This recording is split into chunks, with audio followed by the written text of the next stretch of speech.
औसा शहरातील हिरेमठ येथे भव्य दीक्षा सोहळा व प्रवचन उत्साहात संपन्न। नमस्कार, मी शेख पाशा, जन एकता आवाजमध्ये आपलं सर्वांचं स्वागत आहे। औसा शहरातील हिरेमठ येथे जगद्गुरू राजेंद्र केंद्रेजी महाराज यांच्या पावन उपस्थितीत हिरेमठचे मार्गदर्शक डॉक्टर शांतिवीरलिंग शिवाचार्य महाराज तसेच बालतपस्वी निरंजन महाराज यांच्या उपस्थितीत भव्य दीक्षा सोहळा आणि प्रवचनाचा कार्यक्रम मोठ्या उत्साहात आणि भक्तिमय वातावरणात संपन्न झाला। या सोहळ्यासाठी औसा शहरासह विविध जिल्ह्यातून हजारो भाविक भक्तांनी मोठ्या संख्येने उपस्थिती लावली।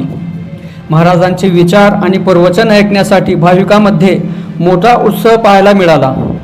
यावेळी जगद्गुरू महाराजांनी उपस्थित भक्तांना आध्यात्मिक मार्गदर्शन करत समाजात एकता, संस्कार, सदाचार आणि मानवतेचे महत्त्व अधोरेखित केले। प्रवचनाच्या माध्यमातून उपस्थित भाविकांना आध्यात्मिक विचारांची आणि भक्ताची प्रेरणा मिळाली।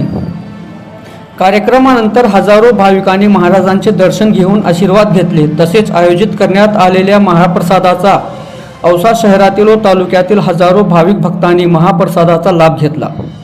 या धार्मिक आणि आध्यात्मिक सोहळ्याला राजकीय व विविध क्षेत्रातील मान्यवरांनीही उपस्थिती लावली। औसा तालुक्याचे आमदार अभिमन्यू पवार यांनी जगद्गुरू महाराजांची भेट घेऊन त्यांचे आशीर्वाद घेतले। तसेच विधान परिषदचे आमदार बसवराज पाटील यांनीही जगद्गुरू महाराजांची भेट घेतली आणि आशीर्वाद घेतले।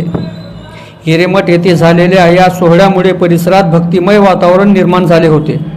लिंगायत समाजांच्या धार्मिक आणि आध्यात्मिक परंपरेचे दर्शन घडवणारा हा सोहळा भाविकांसाठी विशेष आकर्षणाचा ठरला।